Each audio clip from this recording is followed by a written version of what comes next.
کہ اس ملک کی سیاست و حکومت کے ساتھ ہمارا جو تعلق ہے یا ہمارا جو ان کے ساتھ رشتہ ہے اس کو چند باتوں کے حوالے سے سمجھ لیجیے۔ ہم جمہوریت کے مؤید ہیں بمقابلہ مارشل لا کے۔ مارشل لا اس ملک کے لیے سم میں قاتل ہے۔ اس معاملے میں میں مولانا مودودی کا ہم نوا ہوں، ہم رائے ہوں، صرف اس فرق کے ساتھ کہ مولانا مودودی نے اگلا قدم اٹھایا، بحالی جمہوریت کی تحریک میں اپنے آپ کو اور اپنی جماعت کو بھی اسی کے اندر جو ہے شامل کر دیا، اپنی قوتیں، اپنی توانائیاں۔ الحمدللہ کہ ہم نے یہ نہیں کیا۔ جو بھی ہے، جو صلاحیت ہے، جو قوت ہے، وہ اس کو بنانے، یہ چاہے چیونٹی کی رفتار سے آگے چل رہی ہو تنظیم، ہم نہیں کہہ سکتے کب اس میں تیزی آ جائے، لیکن لگا ہے اسی پر۔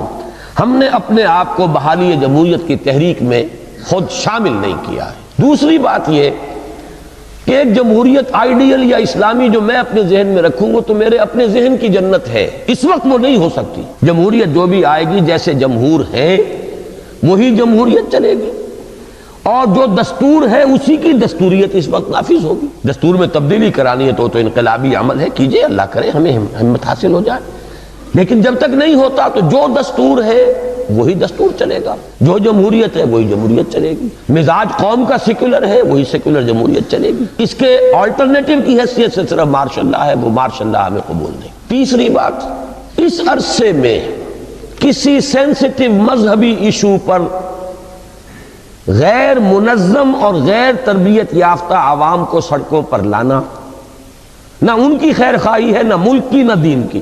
یا تو آپ نے تربیت دے لی ہو، منظم کر لیا ہو، یہ تو ہم نے بھی کرنا ہے، ہمارے سامنے بھی پروسیس یہی ہے، لیکن اس کی پری ریکویزٹس ہیں۔ منظم تربیت یافتہ، غیر منظم موب کو، غیر تربیت یافتہ لوگوں کو کسی جذباتی مسئلے پر، مذہبی مسئلے پر سڑکوں پر لے آنا، نہ ان کی خیر خواہی ہے، نہ دین کی، نہ ملک کی۔ ملک میں سیاست کی گاڑی کو پٹڑی سے اتار کر جمہوریت یا دستوریت کے مارشل لا کی طرف لے کر جائے گا، لوگوں کا جانی اور مالی نقصان ہوگا، حاصل کچھ نہیں ہوگا، دین بدنام ہوگا، تینوں کو نقصان پہنچے گا، فائدہ کسی کو نہیں پہنچے گا۔ ان تین اصولوں پر ہمیشہ میری بات کو سمجھا کریں آپ حضرات۔ اس میں چوتھی چیز اور جزوی طور پر شامل کر لیں تو وہ یہ ہے کہ جمہوریت کا ایک تقاضا یہ ہے کہ دو جماعتیں موجود، اپنی جگہ پر منظم ہو، مربوط ہو، ڈسپلنڈ ہو۔ دو جماعتوں کے دو پہیوں پر جمہوریت کی گاڑی چل سکتی ہے، اس کے بغیر نہیں چل سکتی۔ یہ ہے کل صغرا کبرا ہمارے اس سیاسی موقف کا، سیاسی مسلک کا۔